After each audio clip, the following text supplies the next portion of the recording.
AP గనుల శాఖ మాజీ ఎండీ వెంకటరెడ్డిని విజయవాడ కోర్టులో హాజరుపరిచారు ఏసీబీ అధికారులు. గత వైసీపీ హయాంలో ఇసుక, ఖనిజ, గనుల దోపిడీకి సహకరించినట్లుగా ఆయనపై ఆరోపణలున్నాయి.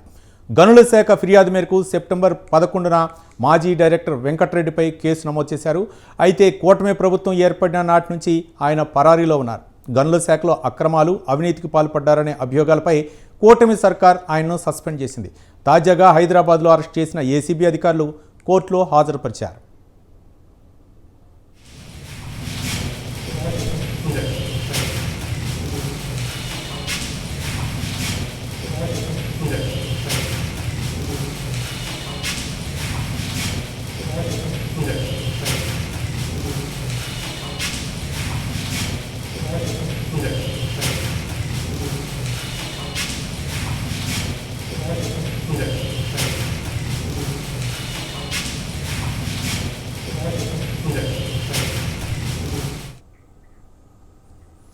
ఇక అవినీతి ఆరోపణలపై ఏసీబీ అధికారులు అయితే మాత్రం మాజీ ఎండీ గనుల శాఖ మాజీ ఎండీ వెంకటరెడ్డిని అదుపులోకి తీసుకున్నారు. మొత్తానికి ఆయన ఈరోజు కోర్టులో హాజరుపరిచారు. దీనిపై మరింత సమాచారం మా ప్రతినిధి సంతోష్ లైవ్ ద్వారా అందించడానికి సిద్ధంగా ఉన్నారు. సంతోష్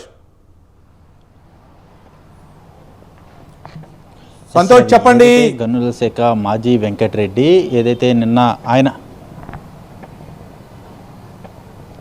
గనుల శాఖ మాజీ డైరెక్టర్ వెంకటరెడ్డిని ఏదైతే హైదరాబాద్లో ఆయన నివాసంలో ఏసీబీ అధికారులు అరెస్ట్ చేయడం జరిగింది. ఏదైతే గత ప్రభుత్వంలో ఎంతో కీలకంగా ఉన్నటువంటి వెంకటరెడ్డి, అదేవిధంగా ఒప్పందాలు కావచ్చు, కొన్ని కీలకమైనటువంటి అంశాలు అంటే దాదాపు ఇసుక తవ్వకాలు కావచ్చు, అదేవిధంగా గనుల తవ్వకాలు కావచ్చు, వీటన్నిటిపై కూడా కూటమి ప్రభుత్వం అధికారంలోకి వచ్చిన తర్వాత ఏదైతే అవినీతి జరిగింది అంటూ కూడా కొన్ని కీలకమైనటువంటి అంశాలను వెలుగులోకి తీసుకురావడంతో ఆయన్ని సస్పెండ్ చేస్తూ కూటమి ప్రభుత్వం ఉత్తర్వులు జారీ చేసింది. అయితే ఈ నేపథ్యంలో సస్పెండ్ అయిన అనంతరం కూడా వెంకటరెడ్డి పరారీలో ఉన్నట్టు కూడా తెలుస్తూ ఉంది. అయితే ఆయనకి కొంత స్వల్ప అనారోగ్యంతో ఇంట్లోనే ఆయన విశ్రాంతి తీసుకుని ఉండగా ఇటు ఏదైతే ఇన్ఫర్మేషన్ వచ్చిన విధానాన్ని అయితే కనుక ఏసీబీ అధికారులకి ఇన్ఫర్మేషన్ రావడంతో ఆయన నివాసంలోకి వెళ్ళి ఆయన్ని అరెస్ట్ చేసి విజయవాడకి తీసుకురావడం జరిగింది. తొలుత అయితే కనుక గొల్లపూడి ఏసీబీ కార్యాలయానికి వచ్చిన అనంతరం కూడా ఏదైతే ఇటు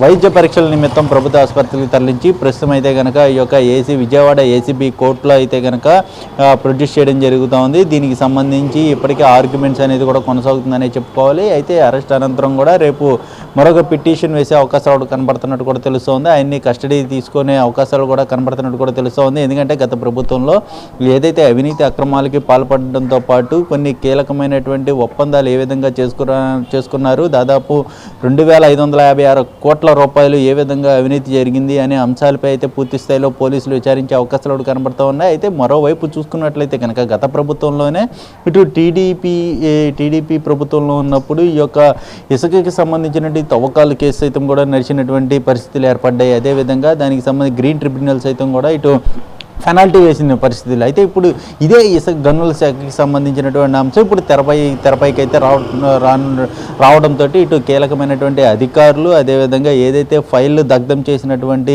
ఘటన కావచ్చు, ఇవన్నీ కీలకంగా మారినాయనే చెప్పుకోవచ్చు. కూటమి ప్రభుత్వం అధికారంలోకి వచ్చిన తర్వాత గనుల శాఖకి సంబంధించినటువంటి కీలకమైనటువంటి ఫైల్స్ దగ్ధం అవడంతో ఇటు విచారణ అనేది వేగవంతంతో పాటు దీని వెనక ఎవరున్నారు అన్న దానిపై అయితే కనుక కూటమి ప్రభుత్వం పూర్తి స్థాయిలో దర్యాప్తు చేపట్టినటువంటి పరిస్థితులు ఏర్పడ్డాయి. అయితే ఈ నేపథ్యంలోనే వెంకటరెడ్డిని అదుపులో తీసుకున్న అనంతరం కూడా ఇటువంటి కీలకమైనటువంటి అంశాలు వెలుగులో వస్తాయన్న నేపథ్యంలో ఇటు కస్టడీ కోరే అవకాశాలు కనబడతా ఉన్నాయి. అయితే ఆయన్ని రిమాండ్కి విధిస్తే 14 రోజుల రిమాండ్ అనంతరం కూడా ఇటు కేసులో ఎవరెవరు ఉన్నారు ఏంటి అన్న దానిపై అయితే కనుక కస్టడీలో తెలిసే అవకాశాలు కనబడుతున్న నేపథ్యంలో ఇటు పోలీసులు కస్టడీ కోరే అవకాశాలు కూడా తెలుస్తూ ఉంది. ఏదేమైనప్పటికీ ఇప్పుడు ప్రస్తుతం గనుల శాఖ వైపు చూసుకున్నట్లయితే ఏదైతే దీని వెనక ఎవరున్నారు, అదేవిధంగా ప్రస్తుతం ఉన్నటువంటి ఎమ్మెల్యే పెద్దిరెడ్డి రామచంద్రారెడ్డి గనుల శాఖకి సంబంధించినటువంటి మంత్రిగా పనిచేసినప్పటికీ ఆయన వ్యవహారం ఏ విధంగా ఉంది, అదేవిధంగా ఇందులో అధికారుల పాత్ర ఏ విధంగా ఉంది, అదేవిధంగా ఫైల్ దగ్ధం కేసులో ఎవరెవరు ఉన్నారు, ఇలాంటి ఆధారాలు అంటే